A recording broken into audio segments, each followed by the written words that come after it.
Hey everyone, welcome back to Olympia football. We're here previewing next week against the Utah Utes, week 4 coming up.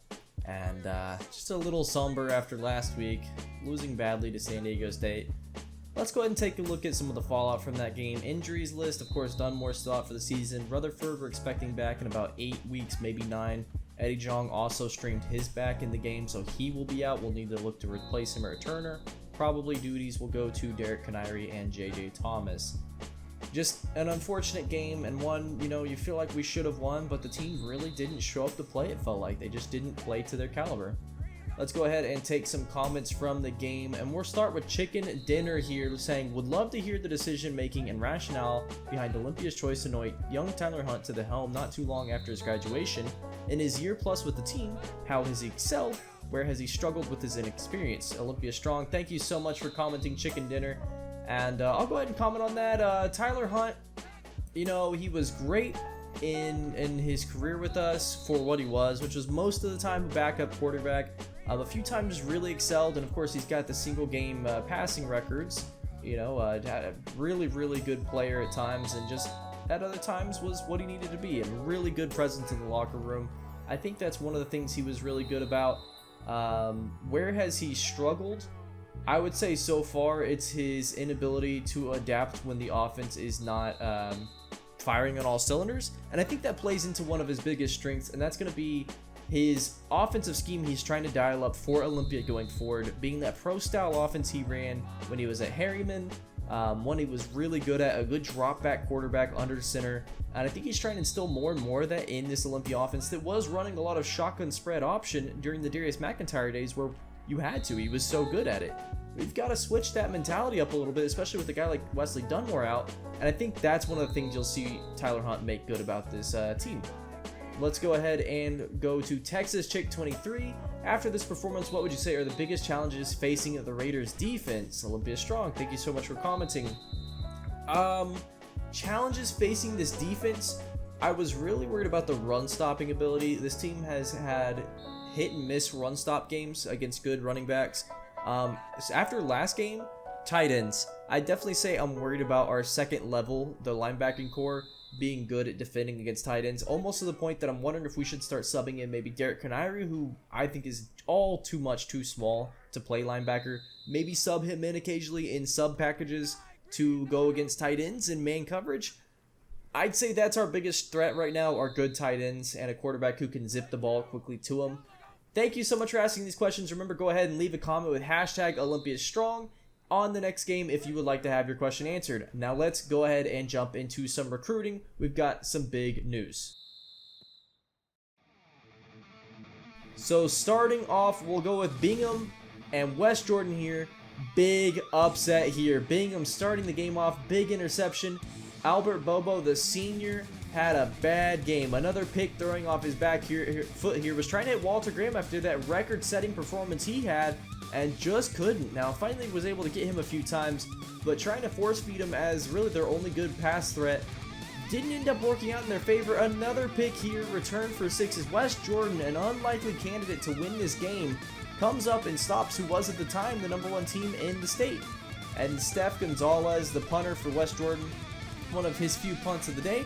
They win 21-13 as Walter Graham still had a decent day. Rome Wallace 5 tackles, 1 for loss, but a big upset here, which opened the door for a #1 potential look here from #1 team going into this year, Herriman, who just lost to Bingham. Nice throw there from their quarterback. Martinez having a great season so far, Valentino Martinez that is, dropping back here, throwing it out, actually missed his target a little bit. I think that could have been 6 if he let him a little better, but still a nice throw. Throwing this one out, a nice timing pattern for the touchdown there, and of course they've got those running backs, and that is Justin Bright running that one in, running up to tackle a little bit, not bad. Another one up tackle here, or off tackle rather, but still running in between the wide receivers a little bit. Throw down here, and that is caught. A nice play there as Timpview really tried to stay in this game. Of course, Andrew Sanders, that really good vertical threat tight end, had a good game. 1 touchdown for him. Of note, of course, Carter Christopher and the junior Eric Outlaw, the lineman for Herriman, as they win this game convincingly 27-10, a good bounce back game. And then finally, we'll take a look at Lone Peak and Northridge here, as Eric Cook Jr.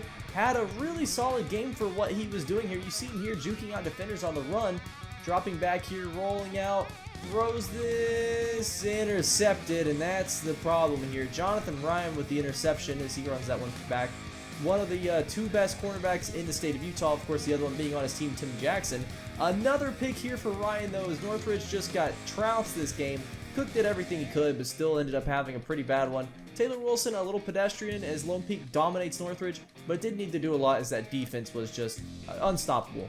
Lone Peak sitting up #1 alone at the top of the rankings, and then you have a three-way tie between Herriman, Bingham, West Jordan for second, Highland 5th, Timpview and Pineview 6th, and Northridge and Eric Cook Jr. unfortunately sitting down there at 8th. So let's go ahead and look at some recruiting updates now. Chad Willis, one that we're looking at. Adam Williams, the tight end. Eric Cook still looking at his father's alma mater. Tim Jackson and Jonathan Ryan both wanting to come here. Andrew Sanders, from what I hear, we pulled out of that race entirely. Walter Graham, same with him. Clint Smith and Matt Fields were still fighting for it. And then Emmett Cole and Justin Bright were both were just in the mix for it, but it seems like they may be wanting to go other places. Still trying on a few of the linemen, but Timmy Shelby, John Bryant, and all them, we've already pulled out of the race for them as well. Looking ahead at our next matchup, of course, Hasim Karimi will be starting. Utah also has Canty Coburn on the roster. We'll see if he gets any touches.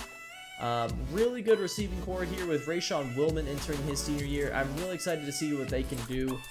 This Utah team has fallen a little bit in recent seasons. Of course, they already took an L this year to Utah State. They've got Eric Little there at center.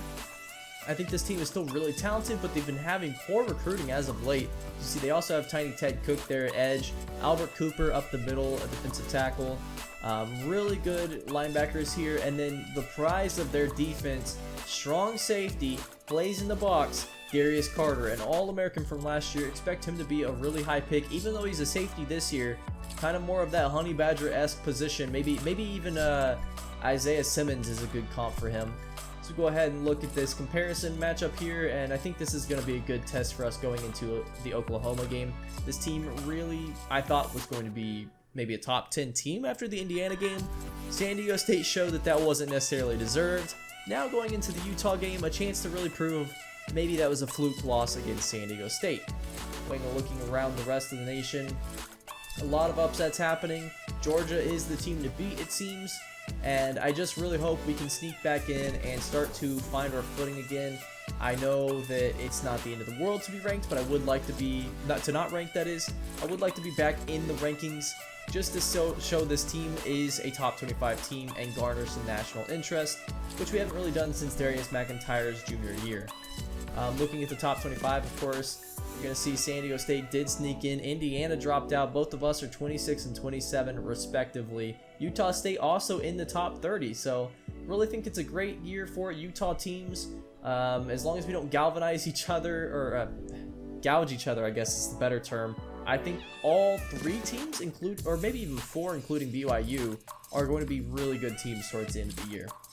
Anyway, I think that will just about do it. Thank you so much for watching, as we're going to go ahead and just catch up on a few more things here. I hope you have a great rest of your day. I'll see you next week against Utah. Have a good one.